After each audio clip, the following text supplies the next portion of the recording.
저는 어렸을 때 눈물이 참 많았습니다. 그렇게 보이지 않습니까? 슬플 때도 울었고, 화날 때도 울었고, 놀랄 때도 울었고, 심지어는 아무 이유 없이도 울었습니다.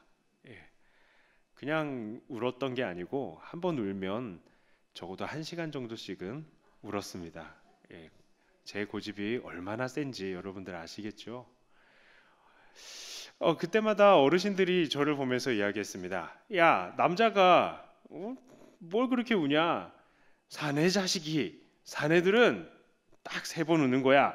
첫째, 언제요? 태어날 때. 두 번째, 부모님들 돌아가셨을 때. 세 번째, 나라를 잃었을 때. 그때 말고는 울지 마라. 알았지? 어른들이 그렇게 격려를 하시는데 전혀 저에게는 먹히지 않았고 제가 참 언제까지인지 모르겠는데 참 많이 울었습니다. 그런데 오늘 예수님께서도 우셨습니다. 예수님께서 우셨는데 예수님께서는 뭐 나라를 잃어서 우셨던 것도 아니었고 또 부모님이 돌아가셔서 운 것도 아니었습니다. 예수님의 눈물의 원인은 바로 답답함이었습니다. 이것이 왜 답답함의 눈물이겠습니까? 이것은 예수님을 이해하는 사람이 아무도 없었기 때문입니다. 11장 초반을 보아도 그렇습니다. 예수님께서는 나사로가 병이 들었다는 소식을 들었습니다. 그러나 그럼에도 불구하고 머무시던 곳에서 이틀이나 더 머무셨습니다. 왜 그러셨습니까? 그것은 바로 나사로를 죽게 하시고 다시 살리시려는 것을 예수님께서는 계획을 가지고 계셨기 때문입니다. 자, 그런데 그 이후에 이제 예수님께서 베다니로 출발하시면서 이렇게 말씀하십니다. 이 말씀을 하신 후에 이르시되 우리 친구 나사로가 잠들었도다. 그러나 내가 깨우러 가노라. 자, 이 말씀이 뭡니까? 이것은 바로 예수님께서 죽은 나사로를 살리러 가시겠다라는 그런 의미이죠. 그러나 제자들은 그 말의 참 의미를 깨닫지 못하고 다음과 같이 말합니다. 주여, 잠들었으면 낫겠나이다. 자, 그래서 예수님은 14절에서는 확실히 나사로가 죽었다라고 명확하게 이야기하십니다. 그런데 도마는 뭐라고 얘기합니까? 다른 제자들에게 말하되 우리도 주와 함께 죽으러 가자. 자, 도마는 대체 무슨 맥락에서 이런 말을 했는지는 모르겠습니다만 이 또한 예수님의 의도는 아니었습니다. 여기까지만 해도 이 예수님과 제자들이 소통이 안 되고 있음을 정말 여실히 보여주고 있죠. 이 고구마 3개를 그냥 물 없이 그냥 막 먹어가지고 답답할 정도의 그런 답답함입니다. 자, 이제 예수님은 나사로의 집인 베다니에 도착을 했습니다. 마르다는 예수님께서 오신다는 말을 듣고 마을 어귀까지 달려나가서 예수님을 맞이합니다. 예수님께 찾아가서 통곡하는 마르다에게 예수님께서는 말씀하십니다.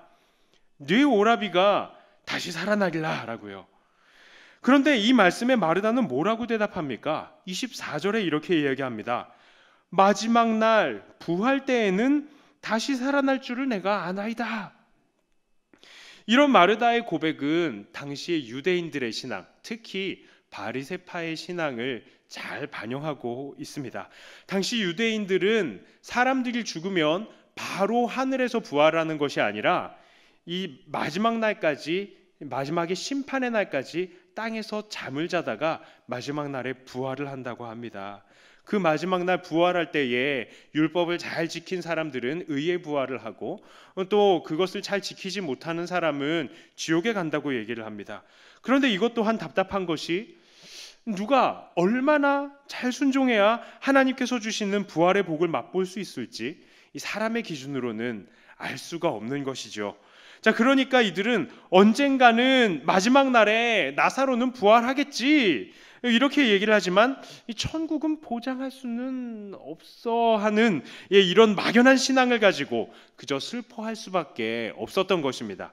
어쨌든 지금 이 마르다의 반응은 무엇입니까?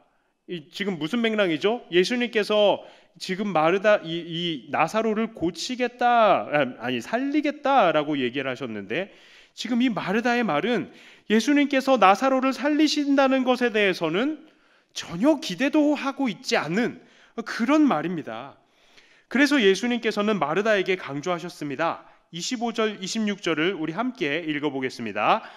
예수께서 이르시되 나는 부활이요 생명이니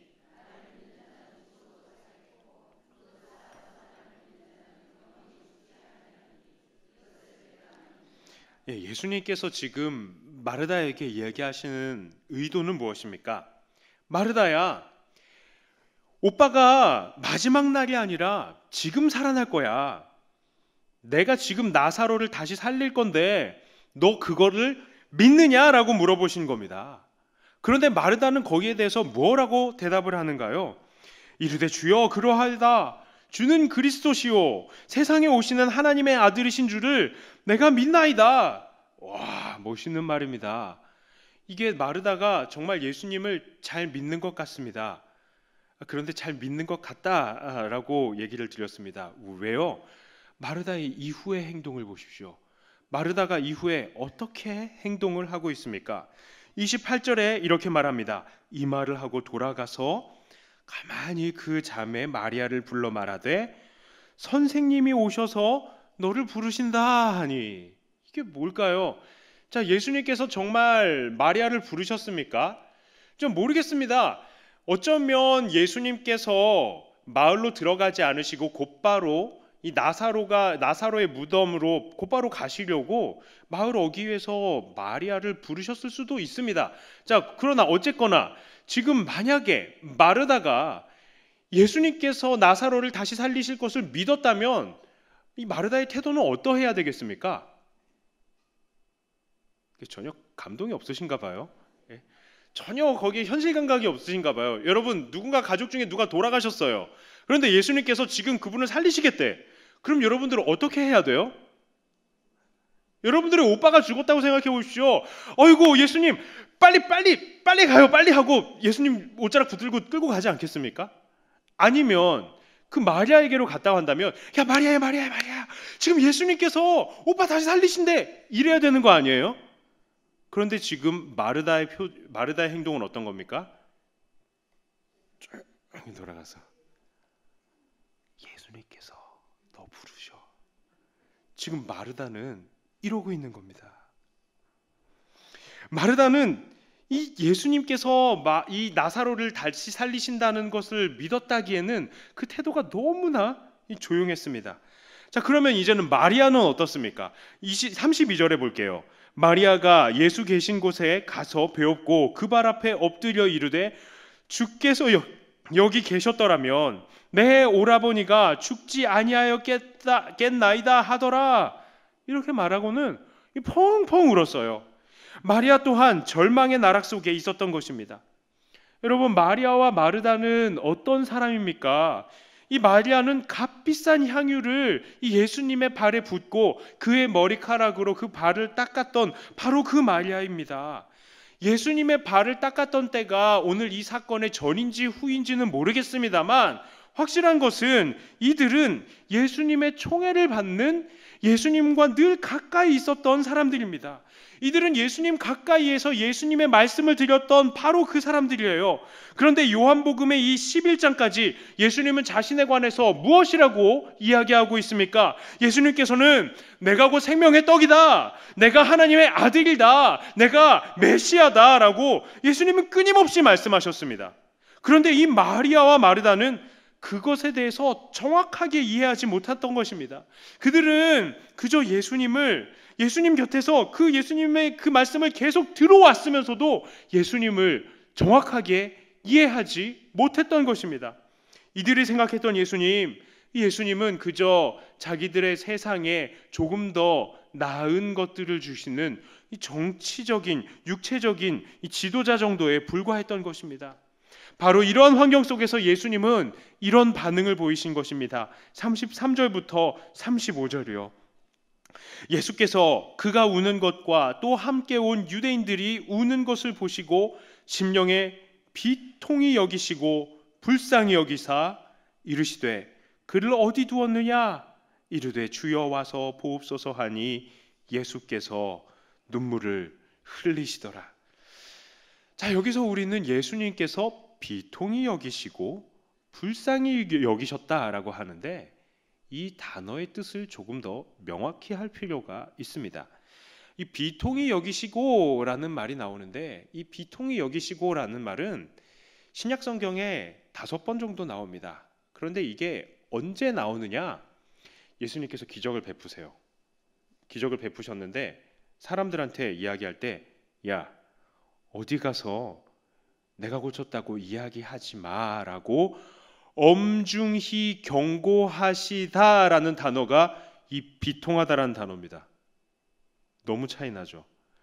엄하게 경고하시다라는 단어예요. 우리는 대체로 이 비통하다라는 단어를 생각할 때, 야, 이 말이 참 슬프고 아픈 것이다라고 생각하지만 성경은 그보다도 더 이 마음이 견고해지고 엄격해지는, 그러니까 슬픔보다도 오히려 분노에 가까운 단어입니다. 그래서 일부 성경에서는 이 단어를 예수님께서 화를 내셨다라고까지 번역하기도 합니다. 우리의 이해와는 상당한 차이가 있죠. 자, 그러면 불쌍히 여기심이라는 단어는 본다면 이 단어는 자주 나와요. 이 단어는 자주 나오는데 이 단어는 누구를 동정하는 마음보다는 오히려 고민과 곤란한 상황을 표현할 때 이런 단어를 썼습니다. 예수님께서 겟세마네에 올라가서, 오늘 갈보리 이야기를 하셨는데 겟세마네 언덕에 올라가셔서 기도하실 때에 제자들에게 이렇게 말씀하셨습니다. 내 마음이 괴로우니 어디 가지 말고 나와 함께 있으라, 함께 기도해달라고 요청하셨어요. 그때 말하는 괴로움입니다. 그 괴로움이 여기 불쌍히 여기심으로 번역이 되어 있습니다. 그러니까 이 괴로움은 우리가 아는 비통함에 가까운 거예요, 사실 이 말씀이. 그렇다면 본문에서 예수님께서 이 비통히 여기시고 불쌍히 여기신 장면, 우리는 어떻게 보아야 합니까? 그것은 단순히 예수님의 슬퍼하심을 넘어서는 것입니다. 그러니까 예수님의 눈물은 단순한 슬픔의 눈물을 넘어서서 그 마음이 심각해지고 두렵고 놀라울 정도로 곤란한 마음, 그 눈물, 즉 답답함의 눈물이었던 것입니다. 그런데 이런 예수님께서 비통함과 답답함을 더하는 것이 있었어요. 37절과 38절의 말씀입니다. 그 중에 어떤 이는 말하되 맹인의 눈을 뜨게 한 이 사람이 그 사람은 죽지 않게 할 수 없었더냐 하더라. 이에 예수께서 다시 속으로 비통히 여기시며 무덤에 가시니 무덤이 구리라 돌로 막았거늘. 안 그래도 예수님의 마음은 정말 답답하고 곤란하신데 지금 이 어떤 이라는 사람이 한마디를 더하는 겁니다. 아니, 맹인의 눈을 뜨게 한 사람이 이 사람은 고칠 수 없었더냐, 죽지 않게 할 수 없었더냐 라고 말하는 것이죠. 이 말은 무슨 의미입니까? 이 세상에 그 누구도, 예수님조차도 죽은 사람은 다시 살릴 수 없을 거야 라는 그런 비꼬는 말이죠. 이거는 무슨 사람을 실컷 두드려 패놓고 한 대 더 때리는 격이죠. 그러니까 예수님 아주 그냥 대놓고 마음을 뒤집는 것입니다. 속을 격동시키는 것입니다. 이런 상황이라면 누구나 예수님의 입장이었다 한다면 답답해서 눈물을 흘렸을 것입니다. 아니, 제자들이라고 뽑아놓은 사람도 예수님의 마음을 제대로 알지 못하지, 그리고 총회했던 마르다조차도 믿는다고 입으로는 말하는데 행동으로는 따라하지 못하지, 이 마리아는 통곡하면서 슬퍼가지고 정말 녹다운돼 있지, 이 유대인들은 아이고 누구도 죽은 사람을 다시 살릴 수는 없을 거야 라고 이 예수님을 비꼬고 있지.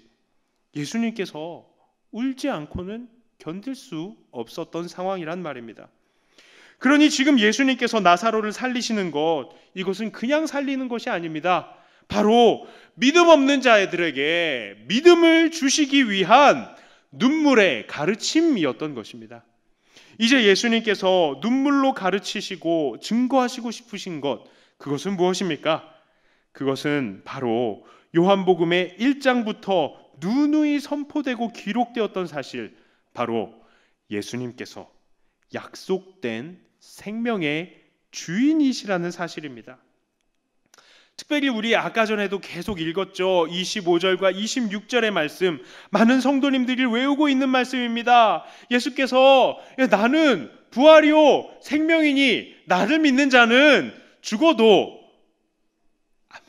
살겠고 무릇 살아서 나를 믿는 자는 영원히 죽지 아니하리니 이것을 내가 믿느냐? 예수님은 제자들에게 자기가 바로 부활이고 생명이라는 사실을 알리기를 원하셨던 것입니다. 그래서 믿지 못하는 자들에게 울분을 토하시면서 나사로를 살려내신 것입니다. 당시 많은 사람들 예수님 어떻게 생각했다고요? 많은 사람들이 예수님을 그리스도라고도 생각했습니다. 그런데 그 그리스도를 어떤 그리스도요? 자기들의 육체적인 안락과 평안을 주는 그런 정치적인 메시아로요, 그렇게 알았다고요. 병이나 기적을 행하는 그런 사람이었을 뿐이었다고요. 그러니까 그들은 예수님을 그저 그들의 땅에서의 욕구나 채워주는 사람으로 알았던 것입니다. 생명을 주관하는 하나님의 아들이라고는 전혀 생각하지 못했던 것입니다. 그래서 생명의 주인 되시는 예수님을 앞에다 두고도 죽은 나사로 때문에 슬퍼하고 통곡할 수밖에 없었던 것입니다. 그러나 예수님은 나사로를 살리심을 통해서 그들의 상식을 깨버렸습니다. 예수님께서는 바로 생명을 주시는 분이심을 정확하게 선포하셨던 것입니다. 그리고 이 생명은 어떤 생명이라고요? 영원한 생명이라고요. 사실 나사로는 안 살리셔도 되죠. 그냥 내가 영원한 생명을 주는 사람이야 이렇게 얘기를 하셔도 되는데 나사로를 굳이 살리셨습니다. 왜요? 예수님의 이 말씀대로라면 사실 나사로는 하나님 앞에 영원히 살고 있는 거예요. 그러나 예수님께서 바로 이렇게 속사람을 살게 하시는 분이시라는 사실을 믿게 하기 위해서 나사로를 굳이 살려내신 것입니다. 그러면서 이렇게 가르치시는 거죠. 너희가 나를 믿을 때에 너희는 확실히 영생을 얻게 된다. 너희들의 신앙으로는 영생과 부활이라는 것이 아주 막연한 것일지라도 나는 부활이요 생명이니 나를 믿는 자는 죽어도 살겠고 무릇 살아서 나를 믿는 자는 영원히 죽지 아니하리라.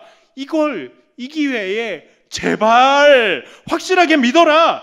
예수님께서는 그 제자들에게 이것을 깨닫기를 원하시면서 눈물로 가르치신 것입니다. 자, 그렇다면 오늘 이 말씀을 우리에게는 어떻게 적용해야 하겠습니까? 자, 혹시 우리는 예수님을 답답하게 만들고 있는 것은 아닌지 우리는 살펴봐야 되겠습니다. 예수님께서 오늘 우리에게 선포하시는 이것 하나라고 그러셨죠. 예수님께서는 영원한 생명의 주관자이시라고요. 누구든지 예수님을 믿는 자들은 죽어도 살고 또 무릇 살아서 믿는 자들은 영원히 죽지 않는다는 것. 우리의 육체는 비록 죽음을 맛볼진 모르겠지만 우리의 속사람은 여전히 살아서 하나님 앞에 있다는 사실 우리는 믿으십니까? 그런데 그런 예수님을 우리는 어떻게 대하고 있습니까? 정말 영생을 주시는 분으로 우리는 인정하고 다가가고 있습니까? 아니면 그때 당시의 사람들처럼 이 땅의 욕심들을 채워주는 사람으로 우리는 다가가고 있습니까?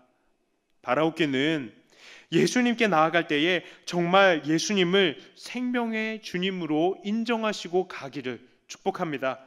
그리고 이 땅의 것들에 연연하면서 예수님께 나아가지 않기를 축복합니다.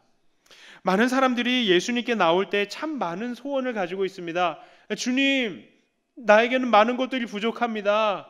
남편이 속썩입니다. 자식들이 속썩입니다. 건강이 안 좋습니다. 돈이 없습니다. 이런 기도의 내용들 가지고 하나님께 나아가죠. 물론 우리는 이런 것 가지고 하나님께 기도해야 됩니다. 맞습니다. 왜냐하면 우리들은 연약한 존재들이니까요. 하지만 우리가 이런 것들을 기도하면서 너무 쉽게 잊어버리는 것이 있습니다. 그것은 바로 예수님을 통해서 얻은 그 영원한 생명, 그리고 이 천국에 대한 기쁨과 소망인 것입니다. 여러분, 돈 없는 것에 대해서 걱정하고 건강한 것 잃은 것에 대해서 걱정을 하셨지만 천국에 대한 기쁨 잃어버린 것 때문에, 우리의 입술에서 찬양이 없어진 것 때문에, 그리고 우리의 이웃들을 사랑하지 못하는 것 때문에 우리는 얼마나 기도했습니까? 우리 안에 영원한 소망에 대해서 우리는 정말 아무런 소망도 다 없애버린 채 그저 이 땅의 것들에 우리는 연연하고 있는 것 아닌지 돌아볼 필요가 있습니다. 아무리 우리가 이 땅에서 돈 잘 벌고 건강하고 성공할지라도, 또 정치적으로 이 나라가 너무나 잘 되어서 이 나라가 정말 세계가 부러워하는 유토피아가 된다고 할지라도, 우리가 예수님을 통해서 구원을 얻지 못한다면 그것이 무슨 소용이 있겠습니까? 예수님께서 이 땅에 오셨을 때에 그러한 육체적인 기적들을 보여주신 이유는 바로 예수님께서 영생을 주시는 분이라는 그 사실을 증거하기 위해서였던 것뿐이지, 이 육체적인 기적이 예수님의 주된 목적은 아니었던 것입니다. 그리고 예수님께서도 늘 그 떡 먹고 배부른 자들이 찾아오는 것, 예수님께서는 경계하셨던 것을 우리는 기억합니다. 예수님께서 찾으시는 사람은 떡을 먹고 배부른 자가 아니라 바로 진정으로 예수님을 사랑하고 예수님과의 교제함을 사모함을 통해서 이 영원한 생명을 얻기를 사모하는 바로 그런 사람들이었던 것입니다. 그러므로 우리도 조심해야 합니다. 우리가 자꾸 이 땅의 것들에 매달려서 연연하며 이 주님께 기도할 때에 우리는 너무도 쉽게 우리가 받은 이 영원한 생명에 대한 기쁨, 천국의 소망, 이 모든 것들을 잊어버릴 수도 있는 것입니다. 그리고 바로 그런 태도가 우리 주님을 답답하게 울게 만드는 것입니다. 오늘도 예수님은 눈물로 우리를 가르치십니다. 예수님은 영원한 생명을 주시는 분이십니다. 우리가 이것을 고백하며 이 예수님 앞에 정말 기쁨을 드리는 우리가 되었으면 좋겠습니다. 다시 한번 말씀을 정리할게요. 오늘 우리를 바라보시면서 예수님은 어떠한 마음을 가지실까요?